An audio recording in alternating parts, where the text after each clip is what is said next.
Hello family soldiers, ఈ చలికాలంలో immunity Boost చేయడానికి కాల్షియం, ఇంకా విటమిన్ డి, శరీరానికి కావాల్సిన యాంటీ ఆక్సిడెంట్స్, ఫైబర్, ఇంకా అన్ని మైక్రో న్యూట్రిషన్స్ ఇచ్చే మష్రూమ్ దమ్ బిర్యానీని బర్త్డే పార్టీస్ కి, పిక్నిక్ కి, కిట్టి పార్టీస్ కి ఈజీ అండ్ సింపుల్ గా రైతాతో కలిపి తింటే అద్భుతంగా ఉండే బిర్యానీని ఈరోజు ఎలా చేయాలో చూసేద్దాం రండి.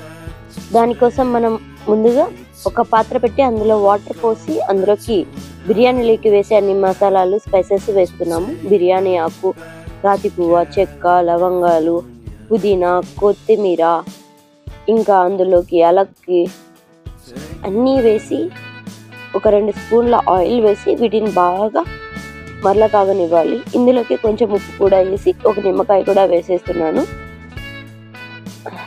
సో ఇప్పుడు అందుకు కావాల్సిన రైస్ని రెడీ చేసుకున్నాము. నేనైతే ఇందులో 1 కప్ రైస్ తీసుకున్నాను. వీటిని బాగా 2-3 సార్లు కడిగి మనం పక్కన పెట్టుకోవాలి. ఇందులోకి మనం బాస్మతి బియ్యం కూడా వేసుకోవచ్చు. ప్రస్తుతానికైతే నేను నార్మల్ మసూర బియ్యం అయితే వేస్తున్నాను. చూస్తున్నారు కదా, ఇలా తెల్ల కాగిన తర్వాత ఇందులోని ఫ్లేవర్స్ అన్ని ఆ వాటర్లోకి వచ్చేస్తాయి. సేమ్ అదే వాటర్లోకి మనం కడిగి పెట్టుకున్న రైస్ని అయితే వేయించి ఉడికించుకుంటాము. ఇలా ఉడికించుకోవడం ద్వారా ఆ ఫ్లేవర్స్ అన్ని కూడా రైస్ కి పట్టి చాలా అద్భుతంగా ఉంటుంది.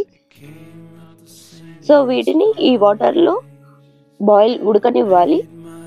సో ఇది పక్కన పెట్టేసి ఇప్పుడు ఇందులోకి కావాల్సిన లిటిల్ మసాలాని మనం ప్రిపేర్ చేస్తున్నాము కదా. తెల్లగడ్డ, ఎర్రగడ్డ, అల్లం, పచ్చిమిరపకాయ పేస్ట్ చేసి పక్కన పెట్టుకున్నాము. సో ఇప్పుడు మనకు కావాల్సిన రైస్ అయితే ఉడుకుతోంది. ఈ రైస్ ని మనం ఆల్మోస్ట్ 70 to 80% కుక్ చేసుకోవాలి. కుక్ చేసుకొని దీన్ని మనం పక్కన పెట్టేసుకోవాలి. పక్కన పెట్టుకున్న తర్వాత ఇప్పుడు మనం మష్రూమ్ ప్రాసెస్లోకి వెళ్దాం. దానికోసం ముందుగా ఒక గిన్నె తీసుకొనేసి అందులోకి కట్ చేసుకున్న ఆనియన్ అంతా వేసుకోవాలి. ఈ బాగా వేయించుకోవాలి. కొంచెం వేగిన తర్వాత ఇందులోకి మనం ఆడిచ్చి పెట్టుకున్నాం కదా పేస్ట్, మసాలా పేస్ట్, అల్లం వెల్లుల్లి ఆ పేస్ట్ అయితే వేసేసి బాగా వేయించుకోవాలి పచ్చివాసన వెళ్ళే వరకు. ఇందులోకి మనం వేరే ఎక్స్ట్రా స్పైసెస్ ఏమి వేయడం లేదు. అవన్నీ బిర్యానీలోకి వేసాం కాబట్టి అవన్నీ వేయడం లేదు. సో ఇది కొంచెం వేగిన తర్వాత ఇందులోకి ఒక చిటికెడు పసుపు, అలాగే ఇంకొక స్పూన్ ధనియాల పొడి, ఇంకొక స్పూన్ కారం పొడి వేసేసి బాగా మిక్స్ చేసుకున్నాము. ఇప్పుడు కారం పొడి వేసేద్దాము. సో కారం పొడి వేసిన తర్వాత వీటిని బాగా కలుపుకోవాలి. పచ్చి వాసన వెళ్ళేంత వరకు వేయించుకోవాలి. సో అలా వేయించుకున్న తర్వాత ఇందులోకి మనం 1/2 ప్యాకెట్ పెరుగు అయితే వేస్తున్నాను నేను. ఈ పెరుగు వేయడం వల్ల మనకి బిర్యానీ స్మెల్ ఇంకా టేస్ట్ అనేది చేంజ్ అవుతుంది. సో ఇందులోకి మనం కట్ చేసి పెట్టుకున్న 2 టమాటాస్, కొత్తిమీర, పుదీనా ఇందులోకి వేసేసుకున్నాము. ఇవి కొంచెం వేయించుకున్న తర్వాత అందులోకి కట్ చేసి పెట్టుకున్న ఈ మష్రూమ్ అయితే వేసేస్తున్నాము. ఈ మష్రూమ్లోకి మనం చుక్క కూడా వాటర్ వేయాల్సిన అవసరం లేదండి. ఇందులో ఉన్న వాటరే ఇందులోకి వచ్చేసేసి మనకు కావాల్సిన గ్రేవీనే కాదండి, అవి ఆ వాటర్ అనేది రిలీజ్ చేసి ఆ వాటర్లోనే అవి ఉడికిపోతాయి. ఇలా మనం కలుపుతూ ఉడికించుకోవాలి. దీనికి దగ్గర ఆల్మోస్ట్ 5 to 10 minutes నుంచి. సో వీటిని ఆయిల్ పైకి వచ్చే వరకు కూడా ఉడికించుకోవాలి. ఆయిల్ పైకి తేలితే మనకి మష్రూమ్ ఆల్మోస్ట్ ఉడికిపోయినట్టే. సో చూస్తున్నారు కదా, ఇలా కలుపుతూ వేయించుకోవాలి.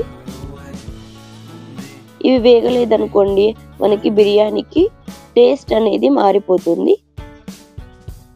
వీటిని కూడా దగ్గర ఆల్మోస్ట్ 90% వరకు ఉడికించుకోవాలి. చూస్తున్నారు కదా, ఇవి దగ్గర ఉడికిపోయాయి. అప్పుడు మనం 80% వరకు ఉడికించుకున్న రైస్ని ఇందులోకి వేసేసుకోవాలి.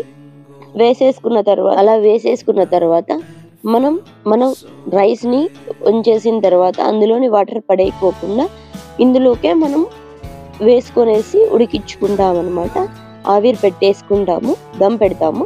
సో ఆ వాటర్ని ఇందులోకి కొంచెంగా యాడ్ చేసేసుకోవాలి. అలా వాటర్ యాడ్ చేసిన తర్వాత మనం ఒక పెన్ కింద పెట్టేసి ఆ గిన్నెకి కుక్కర్ లాగా మూత పెట్టేసి విజిల్ అయితే పెట్టేశాను ఆవిరి వెళ్ళకుండా. సో సింపుల్ అండి, easy and tasty and healthy mushroom dum biryani మనకు రెడీ. ఎంతో టేస్టీగా హెల్దీగా ఉంటుంది. సో మీరైతే చాలామంది వీడియోని చూస్తున్నారు కానీ లైక్ చేసి సబ్స్క్రైబ్ చేసుకోవట్లేదు. ప్లీజ్ మా వీడియోస్ మీకు నచ్చినట్టయితే లైక్ చేసి షేర్ చేసి సబ్స్క్రైబ్ చేసుకోండి. ఇప్పుడు దీన్ని మనం సర్వ్ చేసేసుకుందాము. అంతేనండి, simple, easy and tasty mushroom dum biryani ready. ఈ మష్రూమ్ దమ్ బిర్యానీ రైతాలో కానీ లేదా మిర్చి సాలన్లో కానీ తింటే అద్భుతంగా ఉంటుంది. So thank you for watching.